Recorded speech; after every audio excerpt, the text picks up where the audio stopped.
Hi, I'm Andrew Leong, I'm Jamie Rice. and welcome to #Ambitious. In this episode, we're going to talk how scarcity creates demand. Yeah, and it's always happened. The less there is available, generally, the more people want it. So one of the classic examples is restaurants. If you've got a restaurant that's fully booked for weeks or months, generally people really, really want to go there because they can't get in. Compare that to a restaurant that's empty and you can go grab a table whenever you fancy. It's not that appealing generally, and people don't tend to go why restaurants stay empty and the busy ones stay busy. Exactly. It's the same if you on a night out and you just see a nightclub and there's a big queue. Everyone wants to go to that one. There's a really, really famous story. Well, it's not really, really famous, but there's a well-known story about British Airways that had the Concorde flight from London to New York, and they cancelled it. They just basically stopped running it, and the moment they announced that they weren't running that flight from London to New York on Concorde, sales shot up for that flight. So yeah, humans are extremely, extremely interesting. So in this video, we're going to talk about a few tactics and strategies that you can use to take advantage of this scarcity. What would you call it? Scarcity, not mindset, is it? It's Whether it's your whether it's your product or service, how to create a sense of scarcity. Or the law, take advantage of the law of scarcity, we would call it. Yeah. Okay. So the first one would be you can limit the duration of availability. So basically make it time sensitive. So there's the really good example Andrew remembered with Starbucks when they brought out unicorn frappuccino. Yeah. And everyone wanted to take photographs of it, put it on Instagram.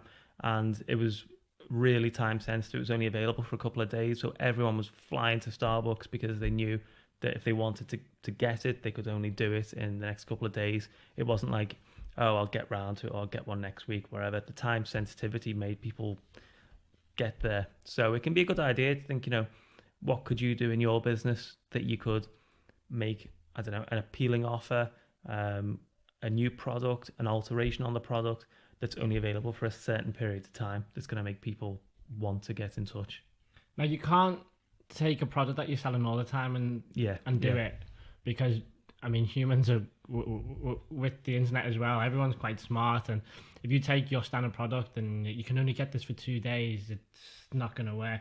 So it works better with limited editions, which we'll go on to talk about now. But what's really good with that particular tactic that James was talking about is limiting the time something's available.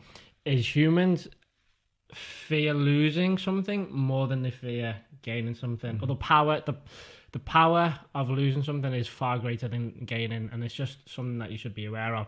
But another tactic is limiting the amount of products you have in a certain thing. So that could be, if you're selling t-shirts, it could be that you sell limited edition t-shirt.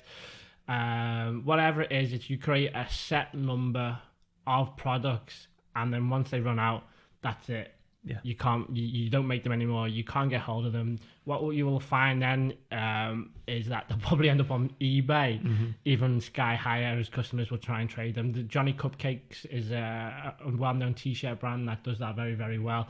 I think it makes about 100 of a certain t-shirt. Each t-shirt comes in a presented box with a coin or some sort of tag that tells you what number t-shirt that is, whether it's number 1 or 100. But once they're made, they're not made again. But if you can't make your product a limited edition, for example, let's say you're a coffee brand, for some reason you can't make a particular coffee that's limited. What you can do is, another strategy is make the packaging a limited edition.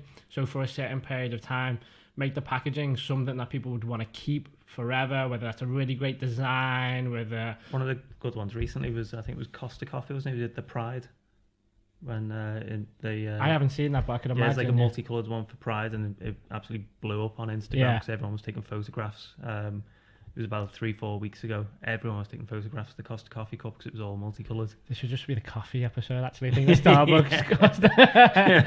But so you could change, if you can't make the product or whatever it is limited edition, think of a different way that you could make it limited. For example, the packaging, and then once that is gone, it's gone. Then what we probably move on to next is, in a similar sort of vein, is when you are short of supply, letting people know that you're short of supply. We were talking about this earlier. We think Amazon probably do it best. I mean, we both shop on Amazon quite a lot, and you do sort of get that when you're in two minds while buying something.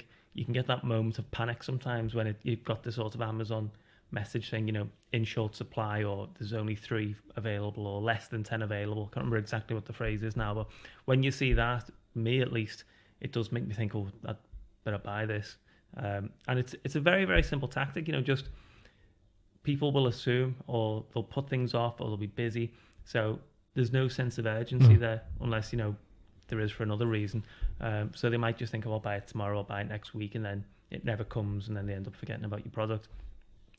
You've spent all the time and effort and resources getting them to your website or getting them to wherever you want them to buy something. Showing that you're in short supply can get people over the line from sort of being interested to becoming a customer. Well, Amazon got me on our digital recorder. So that they were saying there was like 3 left, and it was on sale. So it was on sale, and there was 3 left. I thought, I've just got to get it now. I just didn't want to. I knew it was more expensive in other places, so I just didn't want to take that chance of holding off. So this strategy does really work very, very well. Well done, Amazon. And there's another one, right? So this works very, very well if you're a retail store, is you can limit the amount people can buy a certain product. So you might see this at Easter. If a big discount store is selling Easter eggs, they'll say you can only buy 3 or 5, and by doing that, customers want it more, so they will buy the limit that so they might go in only wanting to buy 1 Easter egg, but because you've made the limit 5, the customer will think, well, I've got to get them all now before they all run out if they're in that much demand, so they'll buy the 5. So that's another good way you can get customers to purchase more. iPhone do it as well.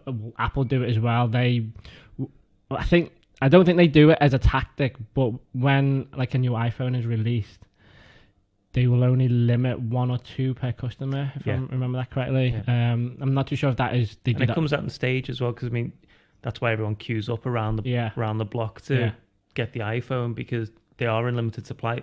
Obviously, if you're happy to wait a week, you can have as many iPhones as you want, so everyone will have them, but to be one of the first people to get them, it creates that sense of urgency, a demand, why people are happy to sleep on the floor, and wait outside in the freezing cold to be one of the first people to grab one of the first iPhones as they come out. I mean, there is a catch with all this. People have got to want that product to begin with. So it's not like someone would scroll randomly through Amazon or eBay or stroll into a store and see, because it's limited supply, that they must have it. It doesn't work like that. They've got to want it in some aspect. It's when they want it and then they see these things happening, they see that it's in limited supply, or they see that they can only buy so many. That's when it becomes a burning desire to make the purchase. So you can't just, if you can't just go and stick something on your website like this is running out and people will run and suddenly rush to purchase it, there needs to be some sort of demand there for it in the first place. Is that all the tactics, Amy? One of the last things is just be careful how you employ these tactics if you do decide to do it. Don't run off and try and do 2 and 3 at once, because obviously it'll probably not work. So we'd probably say maybe pick one and really plan it beforehand, and decide what your goal is, and then if it doesn't work, try again. There isn't an exact science, because it's obviously human psychology. If you do this once, it may not work, but just go back to the drawing board, try again. Just be wary that you don't want to be consistently doing offers every 5 minutes, so have a bit of a gap in between, doing like limited editions and quantity scarcity and so on. Sorry, I know that we were drawn to a conclusion there, but just to add something to it, this might work very, very well around occasions where people need to buy fast and they don't. So, for example, if it's Father's Day, Mother's Day, Valentine's Day, if you're selling items around that area, around that time of year, if if you're saying this product or something is running out, people are just going to get it before, just to try and hit the deadline and get that for that particular occasion as a present or whatever it is. I think that's everything, isn't it? Yeah. Brilliant. Thank you very much, and we'll see you in the next episode.